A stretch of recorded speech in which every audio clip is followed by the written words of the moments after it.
Street Fighter 6 is a legendary entry in a legendary fighting game franchise, carrying on from the excellent momentum that the initially beleaguered Street Fighter V managed to accrue after its arcade edition re-release. Street Fighter 6 presented one of the best playing, best tuned, best balanced fighters of all time that came stuffed with an inordinate amount of content, far more than is usual for the genre, and has some of the best onboarding a fighting game has ever had. Between its incredibly high skill ceiling, its concessions to newcomers to the game, series, or even genre, and its abundance of high-quality content, Street Fighter 6 has frequently been cited as among the greatest fighting games ever made. It's not over.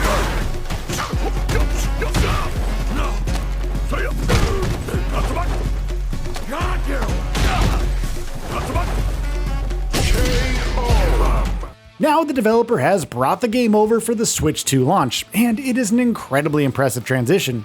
The entire game has made it over as is, with all the DLC and Season Pass so far included, with extra modes added, full cross-platform multiplayer supported, and pretty much no hit to the graphics or performance.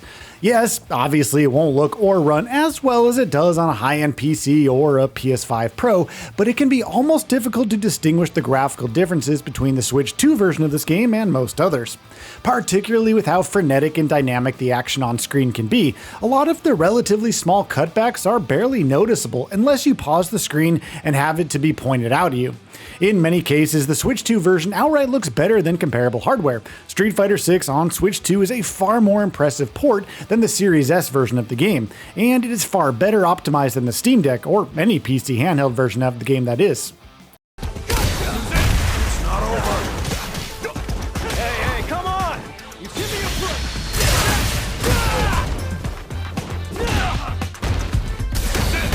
My turn!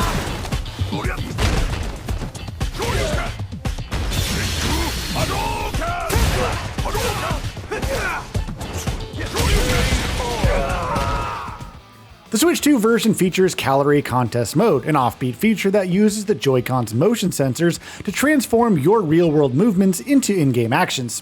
Whether you're throwing punches or trying to mash out a combo, every move contributes to your calorie gauge. It's kind of weird, yes, we know, but it also pushes your endurance in the best possible way.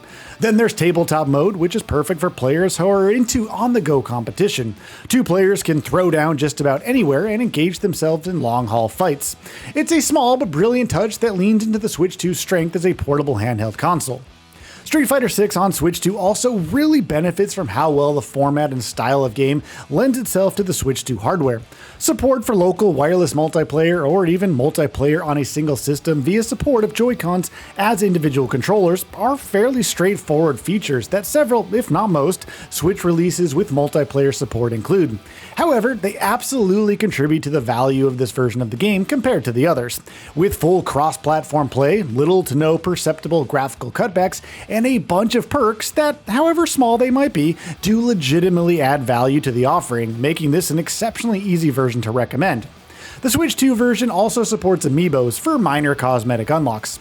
The debut of amiibo figures for Luke, Jamie, and Kimberly, alongside the collectible amiibo card starter set featuring all 22 characters from Year 1, gives players even more to unlock. Scanning these amiibo into the game grants access to in-game content, a feature which is totally missable for someone like me, but which I can imagine being a big deal for completionists, and it has a special mode exclusive to it that involves motion controls.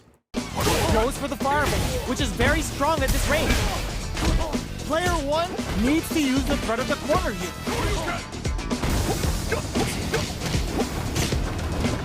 Side switch in the corner.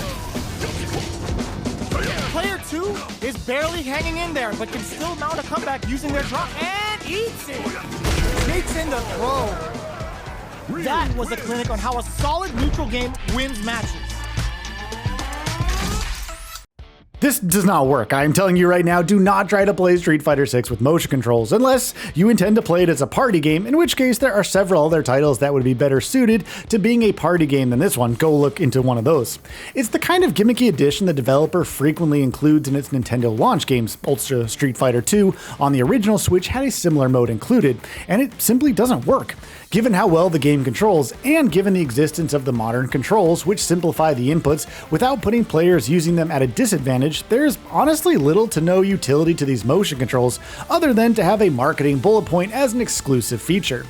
The only other complaint I have with this version is not a complaint with this version, but with Street Fighter 6 as a whole. Its lack of cross-save and cross-progression means that even players who may have already sunk inordinate amounts of time and hours into this game will be starting from scratch on the Switch too, so keep that in mind. It is to the developers' credit that all the DLC and updates ever released for this game are included here, and at such a reasonable asking price, so to their credit, they have at least tried to soften that blow, but I imagine that will give a lot of fans at least some pause. For those who can reconcile with that, however, or for those who are jumping in it for the very first time, the Switch 2 version of Street Fighter 6 is absolutely fantastic, a version of the game that can easily be recommended to others, even over the other systems. So, what are your thoughts on this? Go ahead and share them in the comments below. And if you like this video, please subscribe to the channel and enable all notifications by clicking the bell icon to get new video updates. We upload every day and would really appreciate your support. Thanks for watching.